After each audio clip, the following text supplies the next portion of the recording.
The Basilica of St Denis is a large medieval abbey church in the city of St Denis, now a northern suburb of Paris. The building is of unique importance historically and architecturally, as its choir, completed in 1144, is considered to be the first Gothic church.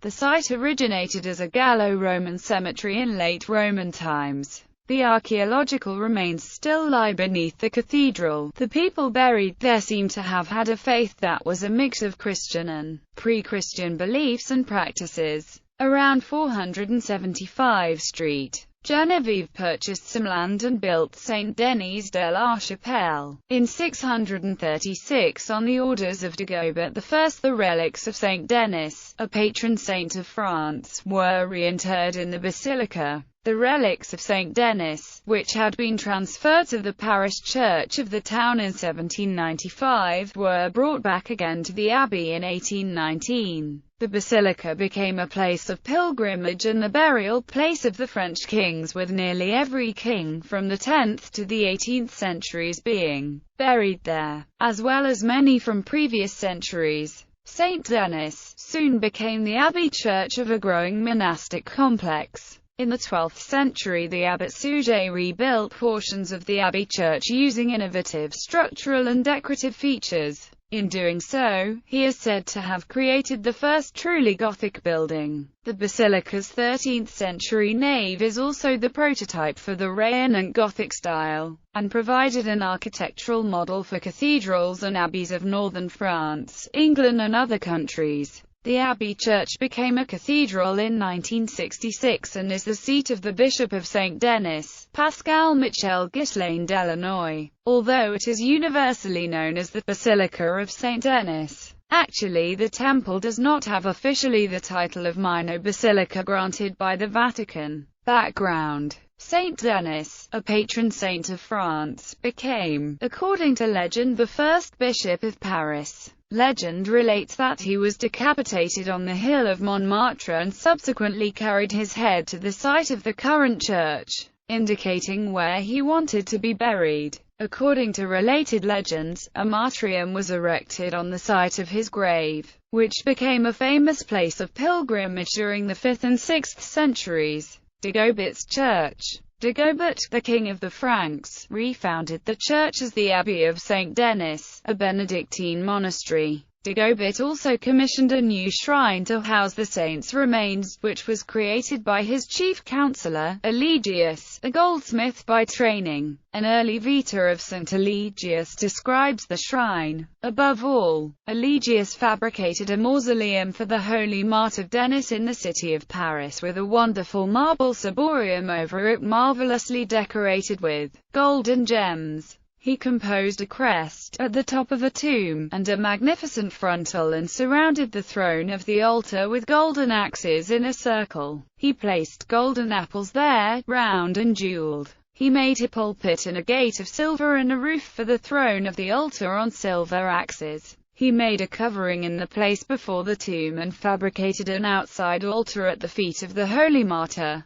So much industry did he lavish there, at the king's request, and poured out so much that scarcely a single ornament was left in Gaul, and it is the greatest wonder of all to this very day. None of this work survives. Architecture. The Basilica of St Denis ranks as an architectural landmark, as the first major structure of which a substantial part was designed and built in the Gothic style. Both stylistically and structurally, it heralded the change from Romanesque architecture to Gothic architecture. Before the term Gothic came into common use, it was known as the French style. As it now stands, the church is a large cruciform building of basilica form, that is, it has a central nave with lower aisles and clerestory windows. It has an additional aisle on the northern side formed of a row of chapels. The west front has 3 portals, a rose window and 1 tower. On the southern side, the eastern end, which is built over a crypt, is apsidal, surrounded by an ambulatory and a survey of 9 radiating chapels.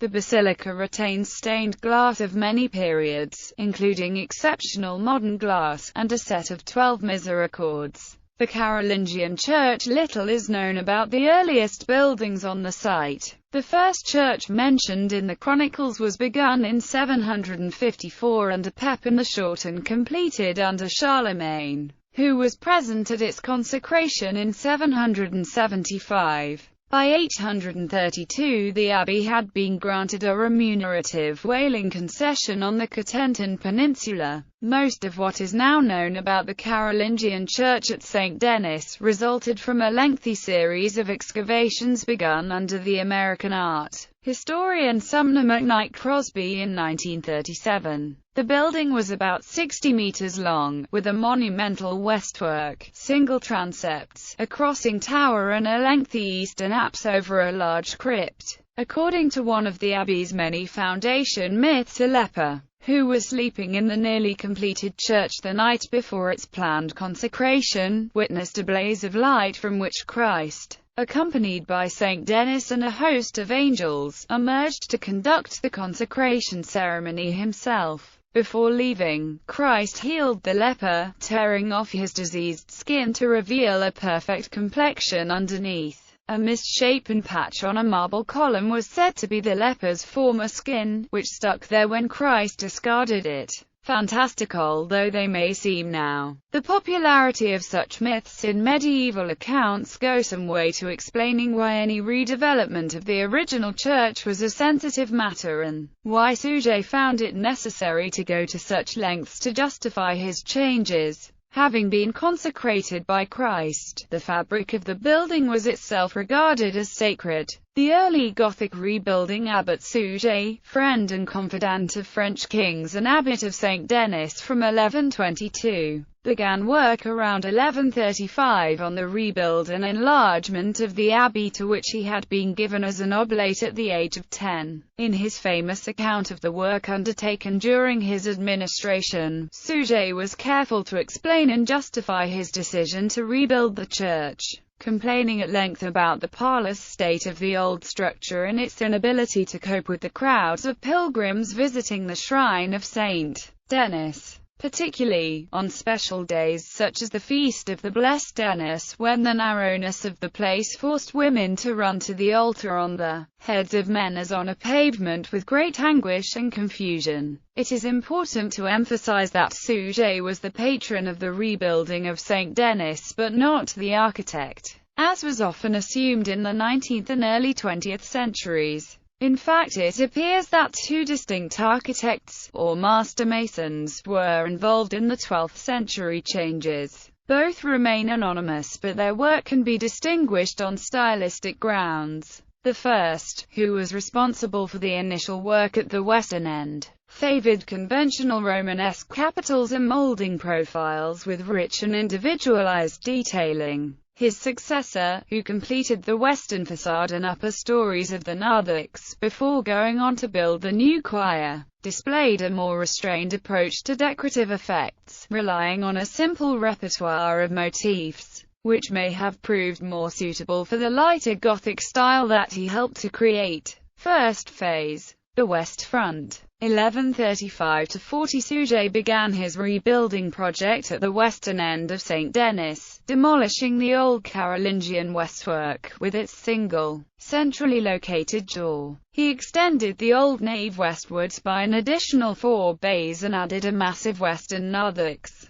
incorporating a new facade and 3 chapels on the first floor level. This new facade, 34 meters wide and 20 meters deep, has 3 portals, the central one larger than those either side, reflecting the relative width of the central nave and lateral aisles. This tripartite arrangement was clearly influenced by the late 11th century facades of the abbey churches of Saint Etienne and La Trinité, Caen, with which it also shared a 3-story elevation and flanking towers. Only the south tower survives, its partner having been dismantled following clumsy repairs in the 1840s. The major innovation in the facade at St. Denis is the way the unknown architects have chosen to emphasize the divisions between the different parts, with massive vertical buttresses separating the 3 doorways and horizontal string courses and window arcades clearly marking out the divisions.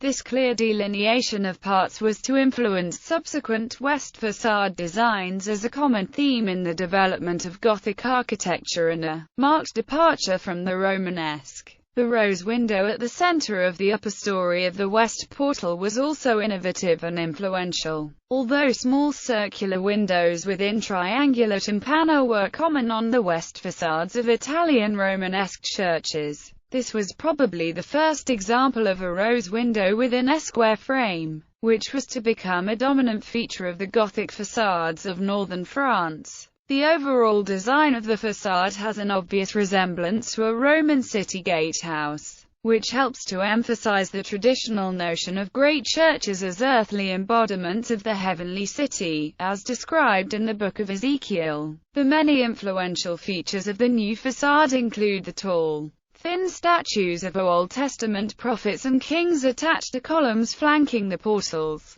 These were also adopted at the cathedrals of Paris and Chartres, constructed a few years later, and became a feature of almost every Gothic portal thereafter. Above the doorways, the central tympanum was carved with Christ in majesty displaying his wounds with the dead emerging from their tombs below. Scenes from the martyrdom of St. Denis were carved above the south portal, while above the north portal was a mosaic, even though this was, as Suger put it, contrary to the modern custom. Of the original sculpture, very little remains, most of what is now visible being the result of rather clumsy restoration work in 1839. Some fragments of the original sculptures survive in the collection of the Musée de Cluny. The portals themselves were sealed by gilded bronze doors, ornamented with scenes from Christ's Passion and clearly recording Suger's patronage with the following inscription: "For the glory of the Church,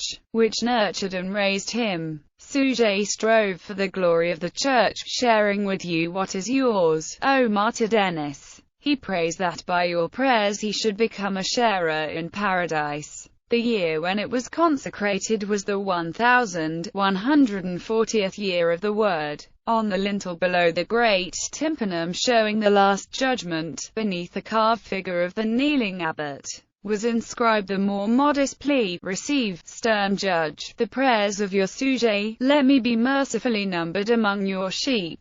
Suger's western extension was completed in 1140 and the three new chapels in the narthex were consecrated on the 9th of June of that year. Second phase. The new choir, 1140–44. On completion of the west front, Abbot Suger moved on to the reconstruction of the eastern end, leaving the Carolingian nave in use. He wanted a choir that would be suffused with light. To achieve his aims, Suger's masons drew on the several new elements which evolved or had been introduced to Romanesque architecture: the pointed arch, the ribbed vault, the ambulatory with radiating chapels, the clustered columns supporting ribs springing in different directions, and the flying buttresses which enabled the insertion of large, clearer story windows. It was the first time that these features had all been drawn together, and the style evolved radically from the previous Romanesque architecture by the lightness of the structure and the unusually large size of the stained glass windows. Erwin Panofsky argued that Suger was inspired to create a physical representation of the heavenly Jerusalem. However, the extent to which Suger had any aims higher than aesthetic pleasure has been called into doubt by more recent art historians on the basis of Suger's own writings. The new structure was finished and dedicated on June 11, 1144, in the presence of the king. The Abbey of St. Denis thus became the prototype for further building in the royal domain of northern France. Through the rule of the Angevin dynasty, the style was introduced to England and spread throughout France, the Low Countries, Germany, Spain, northern Italy and Sicily. Reconstruction of the nave. In 1231, Abbot Otto Clement began work on the rebuilding of the Carolingian nave, which remained sandwiched incongruously between Suger's Gothic works to the east and west. Both the nave and the upper parts of Suger's choir were replaced in the renaissance Gothic style. From the start it appears that Abbot Otto, with the approval of the regent Blanche of Castile and her son, the young King Louis IX, planned for the new nave and its large crossing to have a much clearer focus as the French royal necropolis. That plan was fulfilled in 1264 when the bones of 16 former kings and queens were relocated to new tombs arranged around the crossing. 8 Carolingian monarchs to the south and 8 Capetians to the north. These tombs, featuring lifelike carved recumbent effigies or gisants lying on raised bases, were badly damaged during the French Revolution, though all but 2 were subsequently restored by Viollet-le-Duc in 1860. The dark Romanesque nave, with its thick walls and small window openings, was rebuilt using the very latest techniques in what is now known as Renaissance Gothic. This new style, which differed from Suger's earlier works as much as they had differed from their Romanesque precursors, reduced the wall area to an absolute minimum. Solid masonry was replaced with vast window openings filled with brilliant stained glass and interrupted only by the most slender of bar tracery, not only in the clearer story but also, perhaps for the first time, in the normally dark triforium level. The upper facades of the 2 much enlarged transepts were filled with 2 spectacular 12 meters wide rose windows. As with Suger's earlier rebuilding work, the identity of the architect or master mason remains unknown, although often attributed to Pierre de Montreuil. The only evidence for his involvement is an unrelated document of 1247 which refers to him as a mason from St Denis. The Valois mortuary chapel, a plan of circa 1700 by Falibian, shows a large mortuary chapel in the form of a domed colonnaded rotunda, adjoining the north transept of the basilica and containing the tomb of the Valois.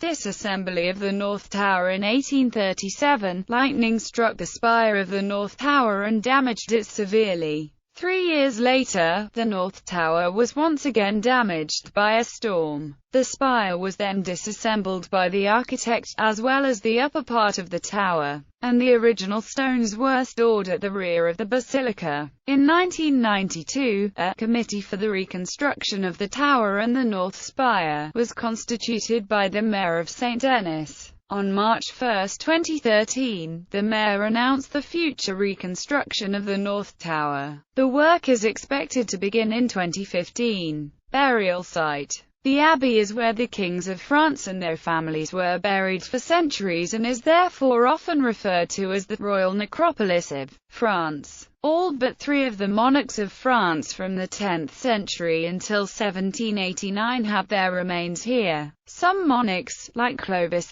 I, were not originally buried at this site.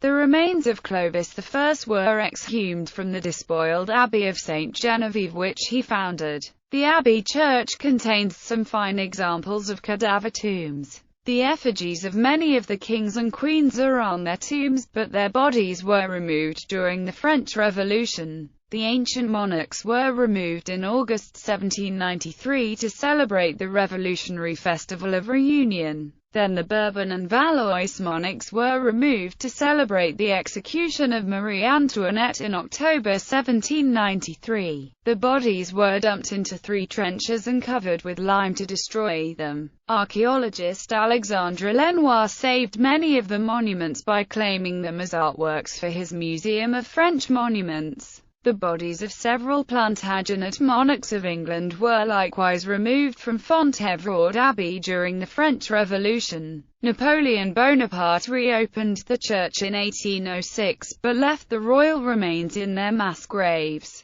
In 1817, the restored Bourbons ordered the mass graves to be opened, but only portions of 3 bodies remained intact. The remaining bones from 158 bodies were collected into an ossuary in the crypt of the church behind marble plates bearing their names. Bourbon crypt. The bodies of the beheaded King Louis XVI, his wife Marie Antoinette of Austria, and his sister Madame Elizabeth were not initially buried in St Denis, but rather in the churchyard of the Madeleine, where they were covered with quicklime. The body of the Dauphin, who died of an illness, was buried in an unmarked grave in a Parisian churchyard near the Temple. During Napoleon's exile in Elba, the restored Bourbons ordered a search for the corpses of Louis XVI and Marie Antoinette. The few remains, a few bones that were presumably the king's and a clump of greyish matter containing a lady's garter, were found on January 21, 1815, brought to St. Denis and buried in the New Bourbon crypt. King Louis XVIII, upon his death in 1824, was buried in the centre of the crypt, near the graves of Louis XVI and Marie Antoinette.